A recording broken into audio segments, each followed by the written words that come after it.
Sasakay ka ba dito sa barko mukhang isang kalawang na lang ang hindi pumipirma at isang talaba na lang ang kumakapit? Biyahe tayo from Makati to Batangas City to Calapan Pier. Biyahe ka dito, magkano ba yung mga gastos mo pag magdadala ng sasakyan, yung ordinaryong pamasahe lang at syempre gaano katagal yung biyahe, iba't ibang barko, iba't ibang oras. Lahat ng mga dapat yung malaman para may iwasan ng abala. Panoorin mo to. So December na, magsisisyon na naman at dito ako galing sa Makati. Tapos ko lang magturo, diretso na nga pala ako ng Batangas Pier pauwi ng Calapan City sa amin. Season kasi na napakahirap sumakay ng barko sa Batangas Pier. Sa mga pinakamahirap na season pa sumakay ka sa Batangas Pier is magpapasko, undas, bagong taon, mahal na araw. Kaya ina-advise ko sa inyo na pag ganyan yung mga season is umuwi kayo na mas maaga. Hindi ko may dala kayong sasakyan kasi kung 2 days na lang bago ka mag-season is uuwi ka doon. Sasakyan malamang mahaba ang pila ang harapin mo. Gusto pa naman ng pila sa Batangas Pier, pipila ka doon sa gate ng pier. Pagpasok mo sa loob, pila na naman bago ka magbayad pa ng mga entrance ticket at may pila ulit doon naman sa holding area. Kaya 3 pila yung pupuntahan mo. Minsan nga pala ako dumaan at mag-expressway ako at by the way, Binelli TRK 502X nga pala yung dala ko. Big bike to kaya nakakapasok sa mga expressway. In mo ako kung ilang oras yung mula dito sa Makati papuntang Batangas Pier. Mabilis ko is 1 oras. Rat-rat na yun. Kadami kasi mga construction ngayon na road dito sa may SLEX. At mga ganitong oras, mga 10 ng umaga, hindi advisable na mag-skyway. Alam niyo ba kung bakit? Kasi napakadaming tao ng skyway. Napakadaming gumagamit ng sasakyan. Kaya napaka-traffic. Kaya mas maganda dumaan dito sa may bandang baba. Baga lang mga takbuhan sa baba. Mga 60, 90 hanggang Bigutan, Sukat. Tingnan ng alabang makakaratat ka na ng mga 100. Pero sa certain part of Laguna na mga inaayos yung mga daanan. So kikipot, lalaki,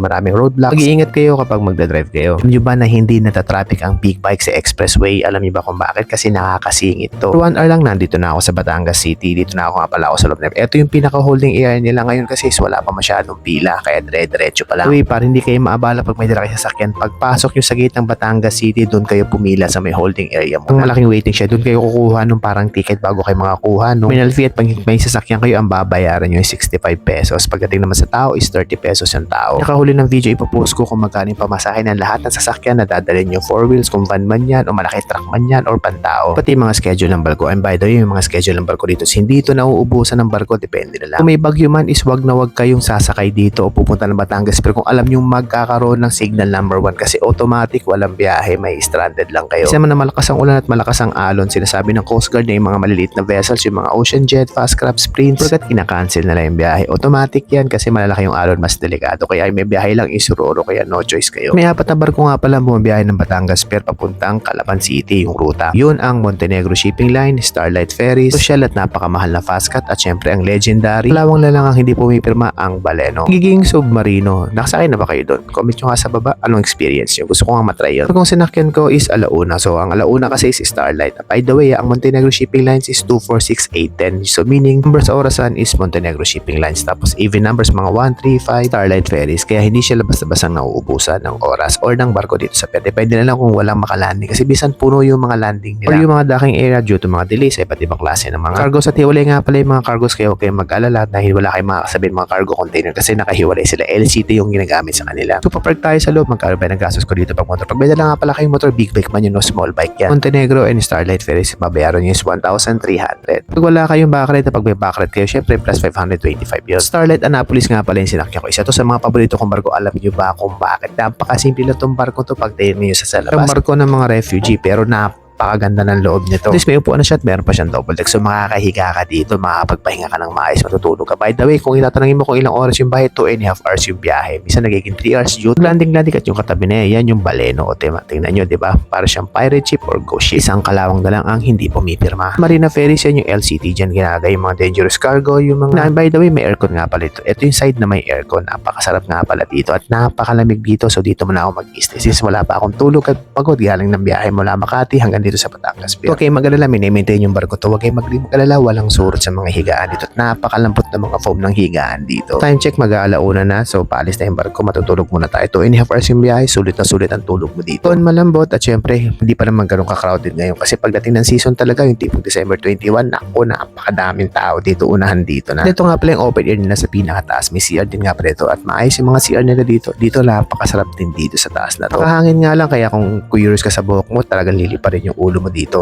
Kasi medyo mahangin siya. At syempre, bababa tayo dito sa pinakababa. Nakasulubong natin yung tropa nating crew. What's up? Shoutout sa'yo. Kaya dito, bababa lang tayo sa pinakababa.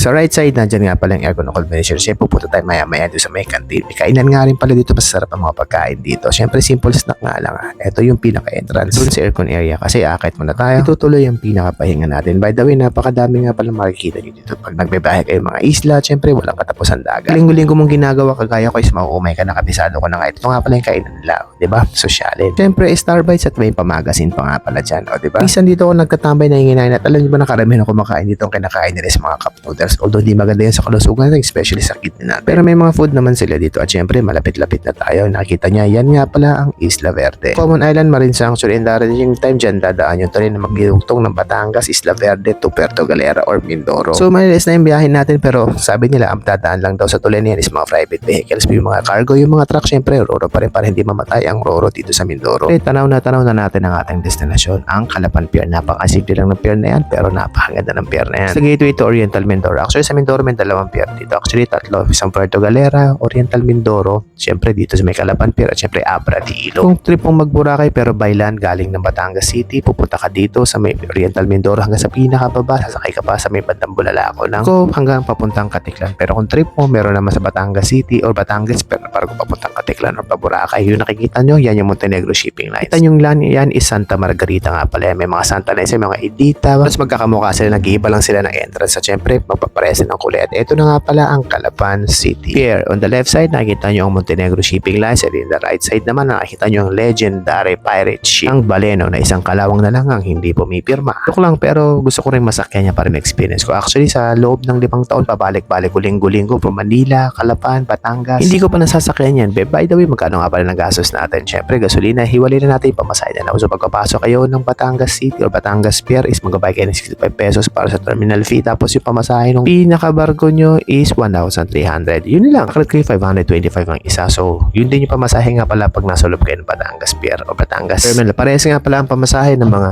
4 wheels, yung mga van, yung mga kotse at syempre yung motor. 1,300 ang pamasahe dito sa Montenegro Shipping Lines at sa Starlight. Mas mahal naman sa Pascat. Sa Pascat kasi is 1.8. Mababa siya ng 2 kung gusto mo yung aircon. Iba rin ang rate ng big bike dito sa kanila pagdating mo sa Pascat. Kaya naman kung nagtitipid ka, dalawa ang key. Montenegro Shipping Line na syempre Starlight is the key. Pero kayo mag-alala, yung cat kasi is meron silang mga sariling oras. Pero pag no choice kayo, tandaan nyo, mas mahalaga ang oras kaya sa pera. Kaya okay lang mag-bike naman kung makakakasakay naman kayo na mas mabilis. Yung oras ng biyahe na to is almost 3 oras. Almost 3.5 kasi sama pa yung mga daking-daking. Syempre, pinauna natin lumabas yung mga sasakyan kasi baka magasgasan natin. Mahirap kasi i-maneuver ang big bike na to, napakabigat ito, 230 kilo ba naman. Palabas na tayo ng pera. As always, pag biyahe nga pala kayo, tatandaan nyo is lagi kayo magdadala ng pasensya. Ay kayo ng season, tatandaan nyo kung gaano kadami yung papunta, mas madami yung pabalik, kaya matagal pa rin. Kaya kung ako sa inyo, agahan nyo ang uwi, agahan nyo ang alis. Yun lang ang technique dito. So kaya with that, sana may natutunan kayo about sa small info at sa paglalakbay na to. Umay na nga ako kasi nga naman, every week akong umuwi ng Batangas City, tapos Calapan City, tapos Makati. Every week ko ba naman gawin? Ang trip ko lang mag-share, vlog ba ang tawag dito?